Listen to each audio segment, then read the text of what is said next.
안녕하세요. 세무정보 세무주치 서성우 세무사입니다. 오늘은 소상공인 사장님들을 위한 기초 법률 2탄 고객과 관련한 법률에 대해서 말씀드리겠습니다. 앞서 세무 전문가 최민성 변호사님을 모셨습니다. 네, 안녕하세요. 세무 전문가 리걸인사이트 최민성 변호사라고 합니다. 예, 변호사님, 오늘은 먼저 고객과 관련해서 발생하는 이슈에 대해서 말씀드리고 싶은데 네. 사실 가장 큰 이슈는 환불인 것 같아요. 워낙 아, 처음에 구매했다가 뭐 네. 단순 변심이라든지 여러 가지 네. 이유가 있는데 네. 그 환불에 대해서 좀 알아두면 좋을 법률이 있을까요? 환불이라고 하지만 사실 법률적으로는 청약철회라는 표현을 보통 사용을 하고요. 이제 기본적으로 상사 관계라고 하잖아요. 고객과 사업주의 관계라고 하면 그걸 전반적으로 아우르는 법률은 당연히 상법이 있습니다. 근데 이제 상법 이전에 각자가 이제 어떤 업을 하냐에 따라서 각자 다른 이제 청약철회에 관련된 규정이 있는데요. 사업을 하실 때 사업주분들은 본인의 사업이 어떤 규정을 받는지, 특히 이제 청약철회나 이제 고객들을 보호하기 위해서 법률이 어떤 제도를 마련하고 있는지 꼭 확인하실 필요가 있습니다. 이제 소비자보호원이라는 이제 기관에 소비자나 사업주 간의 분쟁이 하도 많이 접수되다 보니까 이런 불필요한 비용과 시간을 절약하기 위해서 나름의 이제 기준을 제시하고 있는데요. 소비자 분쟁 해결 기준이란 것이 있습니다. 네, 구체적으로는 제가 링크로 다운받으실 수 있도록 이제 공유를 드릴 건데요.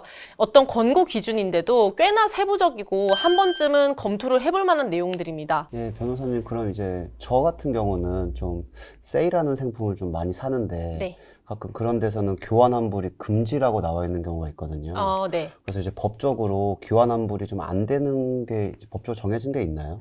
제가 뭔가 물건을 샀을 때도 제가 그 가치를 떨어뜨리는 행동을 했거나 아니면 잃어버렸거나 이런 거에 대해서는 돌려줄 것이 없으니까 청약철회도 불가능하다고 보시면 되고요. 다만 대부분의 거래들이 온라인으로 이루어지니까 문서로는 당연히 남기기 어렵고요. 다만 동일한처럼 체크박스나 뭐 이런 것들을 만들어서 고객들이 분명히 이 내용을 읽었다는 걸 보여줄 수 있고, 고객 측에서 그 내용을 전부 인지하고 동의하고 구매했다는 걸 사업주 측에서 입증할 수 있다면 아마 분쟁에서 조금 더 유리한 결과를 받으실 수 있을 것 같습니다.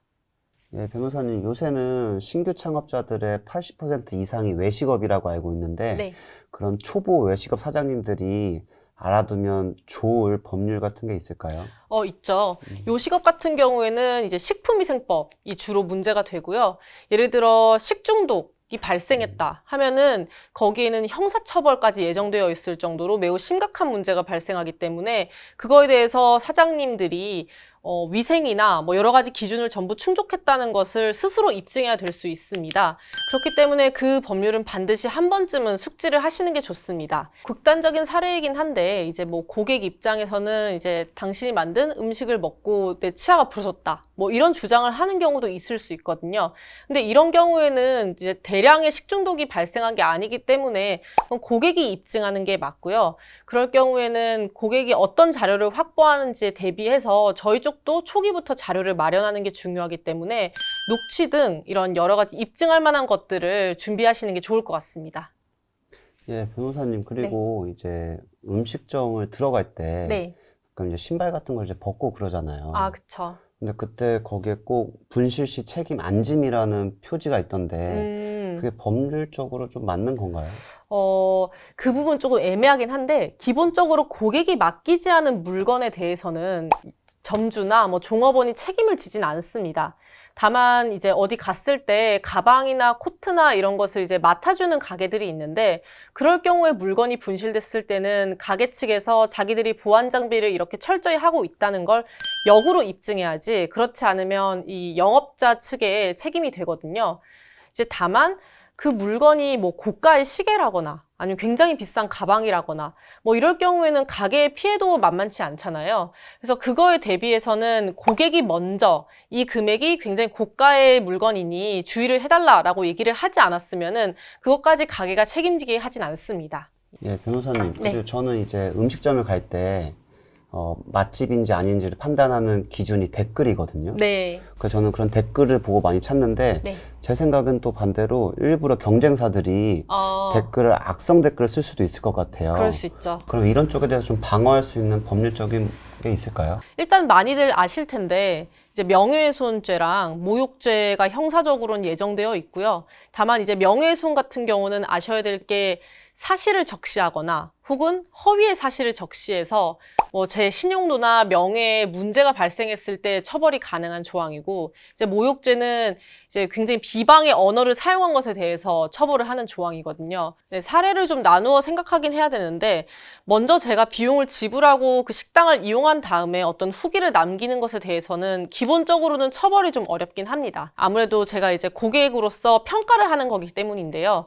즉 이제 명예훼손 같이 사실의 적시를 이제 요건으로 두고 있는 것은 그 사람이 쓴 글이 어떤 사실인지 평가인지 그걸 구분하는 게 선행되어야 돼서 이 법률로 처벌한다는 게 쉽지가 않습니다. 이제 모욕죄 같은 경우도 굉장히 이제 험한 언어를 사용해야만 처벌이 가능한 것이기 때문에 늘 이제 영업주분들 같은 경우는 일단 그런 글이 올라간 순간 피해가 발생해서 사후적으로 이렇게 긴 시간이 걸리는 형사 절차를 밟는 게 꽤나 부담스러운 것 같더라고요. 그래서 차라리 신속하게 해결하기 위해서는 그런 평가들이 올라와 있는 포털 사이트에 이 글은 명예훼손적인 부분이 있으니 내려달라라고 삭제 요청을 하는 코너가 있거든요. 그래서 실제로 뭐 병원이나 꽤나 큰 식당들은 이런 미디어 관리를 하는 업체들에게 그런 글들을 이제 필터링을 해서 삭제 요청을 하는 팀을 두고 있기도 합니다. 네, 그럼 변호사님 여태까지 설명 감사합니다. 네. 지금까지 소상공인 사장님들이 알아두시면 좋을 사업기초법률 2탄 고객과에 관련된 법률에 대해서 말씀드렸습니다. 세모TV의 유용한 정보를 놓치고 싶지 않으면 저희 세모TV 구독, 좋아요. 잊지 마세요. 안녕.